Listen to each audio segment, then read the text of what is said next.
give you guys a few more announcements. This will be the last time I'm going to tell you about what's coming, because it is this Saturday. We've got a plenty array of sports for you guys. We got women's volleyball starting at 11 a.m., football starting at 2:30, women's soccer starting at 3, and men's soccer starting at 5:30. So plenty of games for you guys to come out and support. Remember to get your tickets; they are going fast, and it'll be an awesome time out there. We will also have the inductions to the Hall of Fame at the halftime of the football game. So now on to today's coaches. We will have the women's soccer coach, the head football coach, as well as the head men's and women's cross country and track and field coach. Coach Godwin, you have here with me right now. Thank you so much for coming in. Pleasure to be here. All right, so your season is off and running. You guys have 2 meets under the belt. Tell me a little bit about how those first 2 meets have gone for you guys on both sides, men's and women's. Sure. I'll start with the men's side because I think we're in a good position. We're rolling pretty well. Definitely better than we have in the past few years. The first meet we go to is generally a really competitive night race. We go against schools like Nebraska, University of South Dakota, some pretty heavy hitters. But the guys really responded well to it. And, that kind of followed through into our second meet at St. Ambrose. Always good to come away from a meet with some hardware. The girls' side, we struggled early on in that first meet with some early season injuries, and we're still kind of working through those. But, the girls that are on their feet and pushing through, I'm proud of them. They're doing really well for themselves, and they're really showing some good gains. So, it's always good to race well early on, but for us, everything comes down to November. So as long as we're good in November, we're good to go. And how will those early meets, or how those early results, how they make you feel about how this season is going? Sure. Like I said, the men's side, I'm very confident. Last year we finished 7th, so dead center of the conference. This year I expect us to be higher, just based on the way we're rolling right now early season. Really good, 1 through 6 pack doing really well for us. Same on the women's side. Again, early season issues, but I know the kind of girls we're working with. I know where we'll be in November, and I'm not raising any alarms or concerned yet. It's a long season. We'll get there. And who are some key performers that we should keep an eye out this year? Some girls or guys you think are going to help lead your team to be a high competing team? Sure. On the girls' side, definitely 2 of the returners, 2 of the upperclassmen. I should say 3, actually. 3 of the upperclassmen. Michaela Kamek, she's always a real stud runner for us, both cross country and track. Same goes for Zena Cohil. She's been here 4 years, and she's made some amazing improvements in her 4 years here. And we're hoping for a good cap off in her senior year. And then Delana Jordan, she's showed a lot of promise. She's come a long way since her freshman year as well. And I'm really proud of those girls' progress. I'm excited to see where we go with that. And on the men's side, we've got 6 returners, the same 6 we actually had last year. They're back. They're rolling well. To name names, Vernon Trozzi's running healthy. William De Jesus has been a solid rock for us. Same with Jonah Heckenberg, Isaac Knockel, Axel Vasquez. That core group that's been here since they were freshmen, they've really blossomed, and wouldn't be where we are without those guys. And obviously, cross country is not a sport like football or basketball or volleyball, where you can implement plays to kind of make sure that the team chemistry is working together, that they're all improving.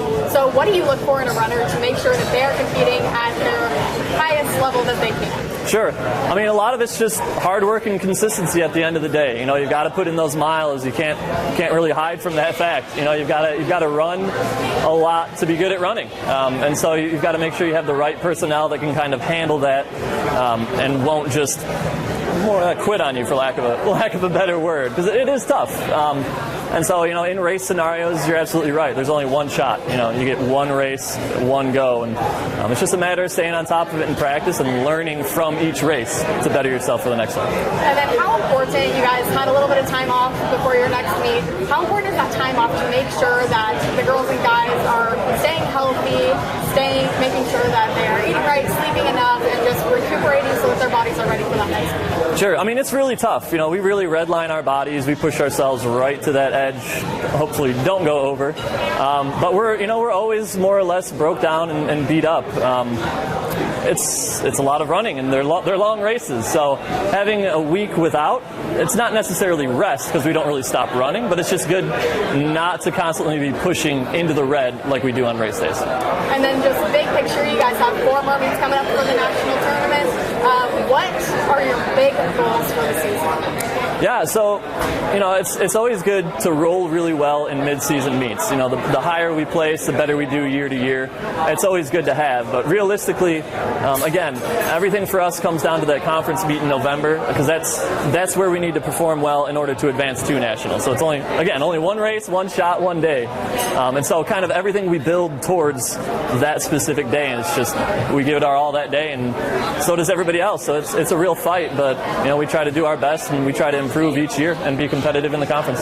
Awesome. Thank you so much, Coach. Of course. We're going to throw you to a break. When we come back, we will have head women's soccer coach, Coach Conlon's here with us.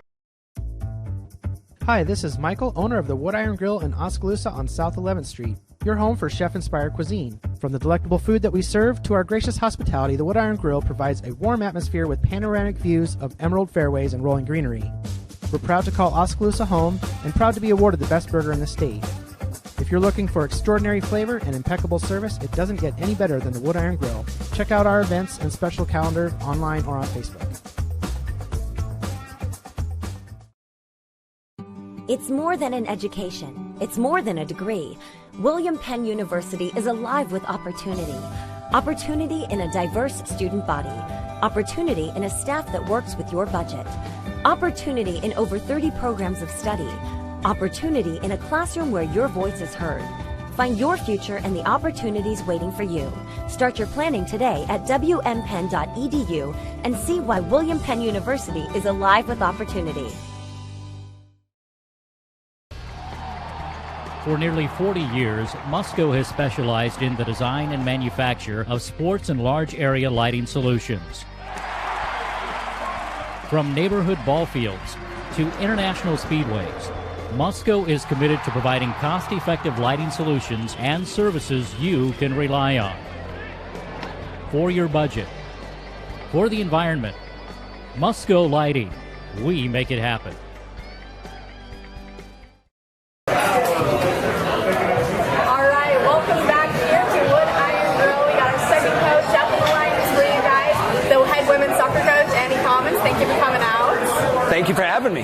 All right, so you guys had a strong start to the season. You started out 2-1 with your only loss being in overtime.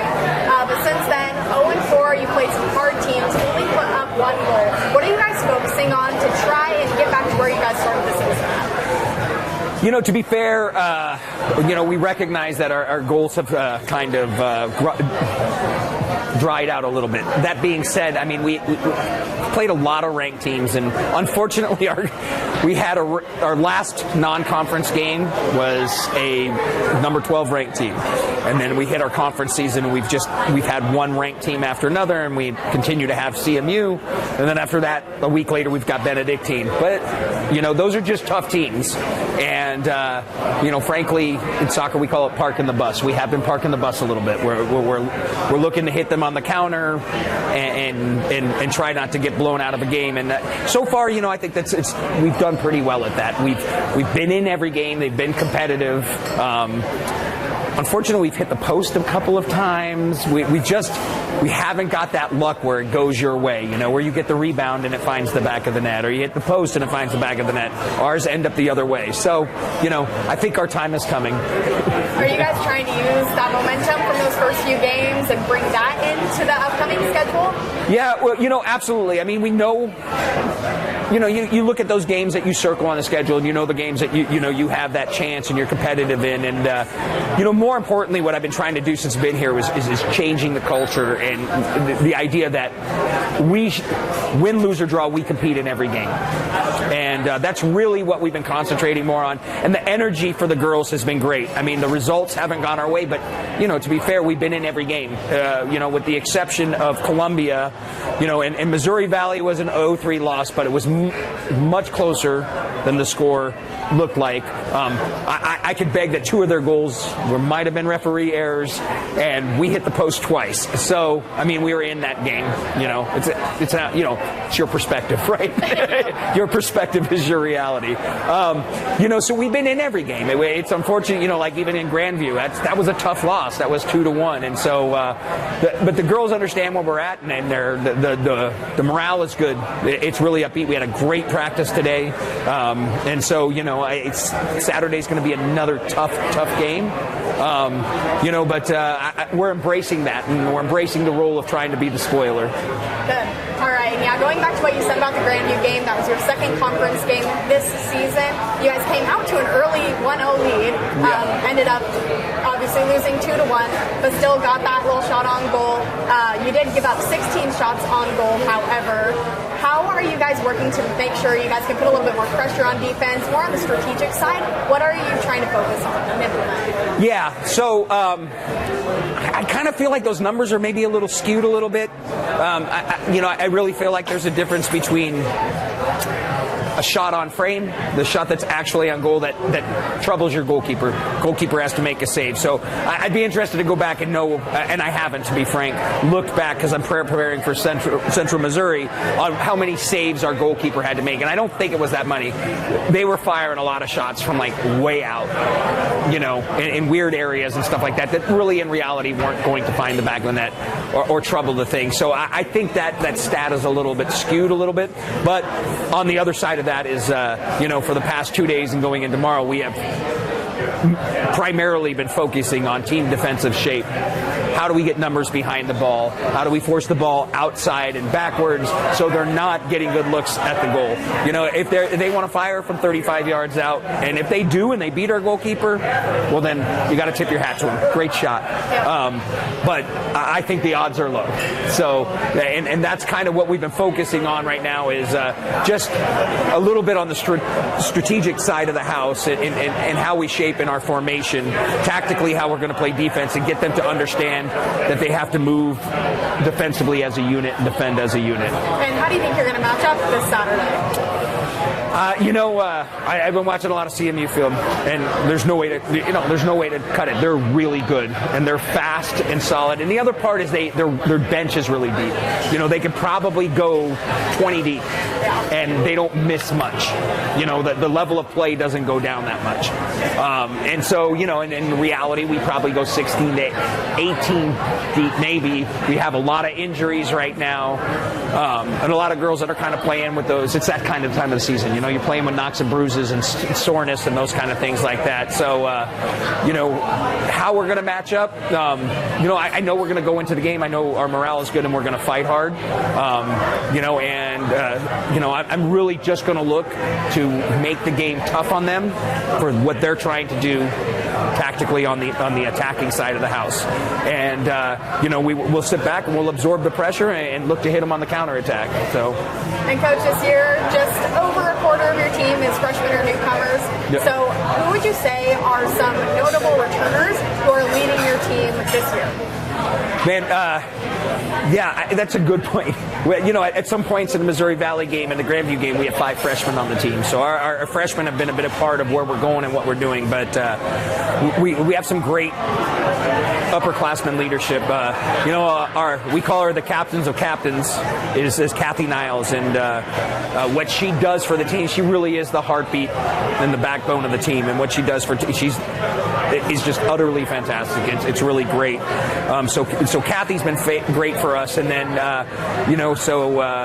on the field we have some other captains, Anai and Iris have been stepping up to kind of role of trying to lead on the team, and then off the field we have a leadership committee with some great girls, Caitlin Fellaini and Lily Kuga Fountains, who step up and help the freshmen. And a lot of times that's not stuff that's on the field stuff. It's how to study, how to do your time stuff, and scheduling your appointments so you can get your treatment so you are healthy to play and those kind of things like that. So I've been really thankful for that group of girls, for the leadership they provided since I got here. It's made the transition for me a lot easier. And it sounds like you have talked a lot about, it sounds like you have great team chemistry, you have a lot of energy on that team. On the field, what are some strengths physically that you think that the girls have?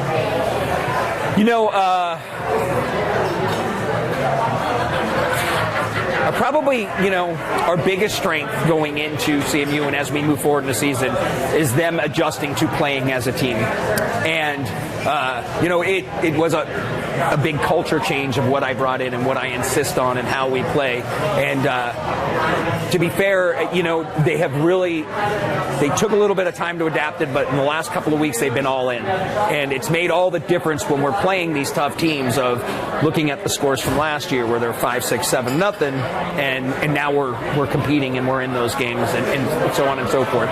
We have pretty good overall when we're clicking team speed up front, which is why the counterattack works pretty good for us. And as long as we can play together as a team and as a unit defensively, that is our strength, is the bend, kind of break, don't break, you know, absorb the pressure defense, and we just keep going. And the mindset has been so much better to take over that. You know, and I think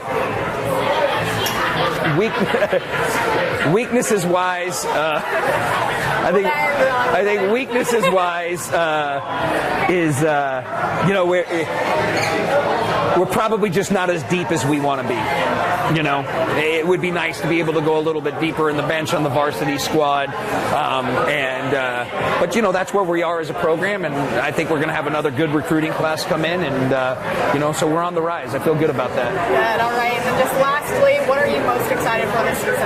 I'm sorry, say that again. What are you most excited for? To get CMU out of the way, if I'm being completely honest. To get to some teams that aren't ranked. I'm excited for that. But you know, really overall, you know, it's hard to say when you're four games without a win, right?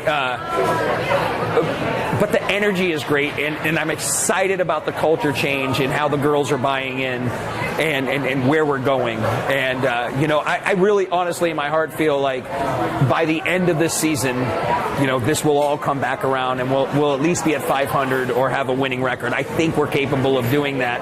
And, you know, and I think the girls are starting to believe that they're capable of doing that as well. Good. All right. Well, thank you. That was head women's soccer coach, Coach Cummings, for you guys. When we come back from this break, we'll have head football coach Todd Haffner.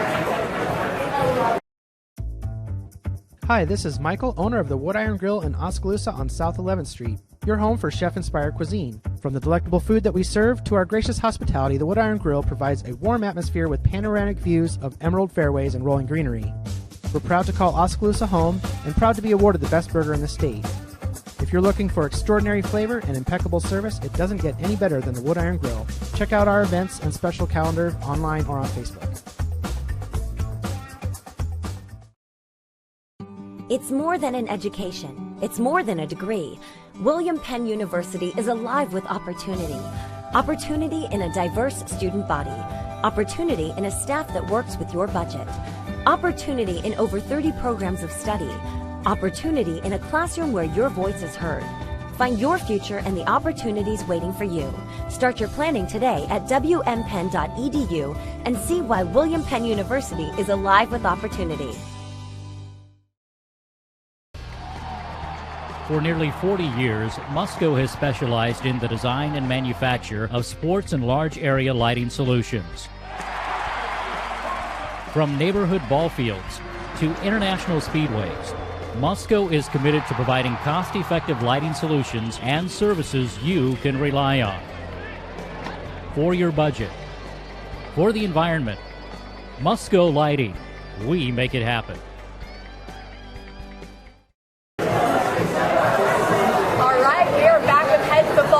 Todd Haffner, thanks for coming out again. Yeah, thank you for having me. All right, so coming off last week's game versus Wait, I gotta stop. I just have to say congrats on a great Monday, Tuesday round for the women's golf team, and obviously you're a big part of that. I know you weren't happy with your first round, but your second and third rounds were fantastic. So congratulations to you and to the women's golf team for their amazing finish this week up at the tournament. So congrats. Thank you so You're much, welcome. Coach. You're Now welcome. it's your turn. Okay, fair. All right, so coming off your last game back against Evangel, just reflect a little bit on how you think your team performed. Well, Courtney, I mean, I thought after the first quarter we played really, really good. You know, it was one of those things that, you know, we just didn't come out and play. We weren't ready to play when we got off the bus, and, you know, it took us a quarter to get going. And when you play good football teams, you can't do that. You know, we turned it over on our first offensive play. Thankfully, our defense stopped them, but when we got the ball back, you know, we went 3 and out. We dropped the punt snap. They get it on the 5-yard line, score, and, you know, you just can't do that. You have to play for 4 quarters, and if you don't, you know, bad things are going to happen. And we just couldn't get caught up after the first quarter. And looking back on the stats, you guys were equal in first downs. You guys were leading in offensive plays by 2 or 3. You guys had a very strong rushing game, but on the defensive side, gave up about 13 yards per pass. What are you guys working on to try and compensate? Well, I think, you know, that's an interesting stat, because I know that this week, you know, we worked on, first and foremost, getting lined up in the right spot. You know, you can't play a good play if you're not lined up before the snaps even started. So I know that Coach Norberg and the guys really worked on, you know, making sure that we were lined up correctly pre-snap, and that once the ball was snapped, you know, our guys are getting in the right spot and doing the right things. And so I think that's the key. Make sure we're lined up and communicating, and then getting in the right spot after the ball snapped. Yep. And then on our offensive side, Alex Crahan went out 2 games ago at the end of the first half. Do we have any injury update on him? We do. He's back. He was back.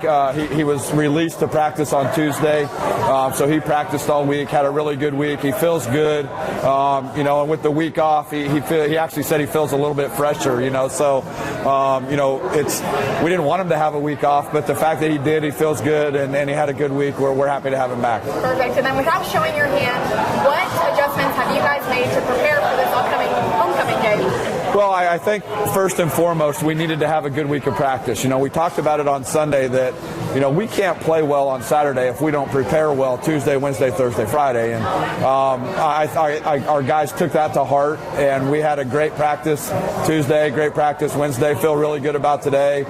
Tomorrow's really light, so, you know, we should be okay there. And then to go into the game, we're excited to be back home. Homecoming's always a great time because the crowd's so fun, and you know, the tailgating before the game, and the noise that they bring during the game is always a lot of fun. So we're just excited to be home and playing in front of our home crowd, and, you know, hopefully we can go out and play well and bring home a victory. Yes, and fill us in on a little bit of your history with Missouri Valley.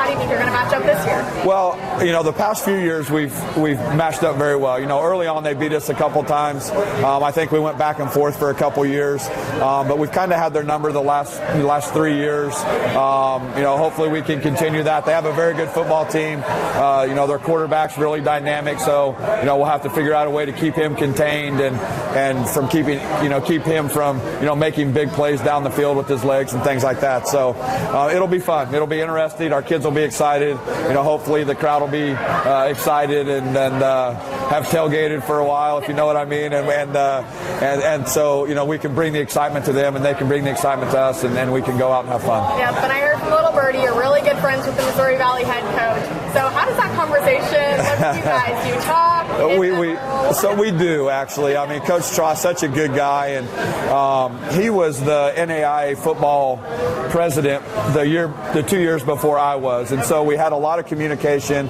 We still communicate a lot, and he's just a good person. Paul's a good person. He's fun to talk to. His teams are always very well prepared.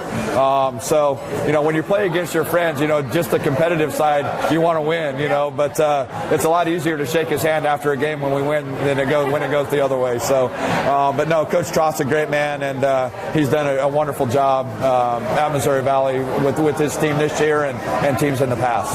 And what do you think about the timing for this homecoming game? You guys have looked like you're getting a little momentum and just can't quite break through that last barrier. Well, and that's the thing, you know, we really just, I said it earlier, we really need to play for 4 quarters. You know, against Mid-Am, we played great first quarter, and then the second second quarter we didn't. It was like we didn't even play, and in the third and fourth quarter we were great. And then Evangel, we played terrible in the first quarter, but the rest of the game we were great. We just need to make sure that we're playing for 4 quarters. You can't let up in this conference. The teams are too good.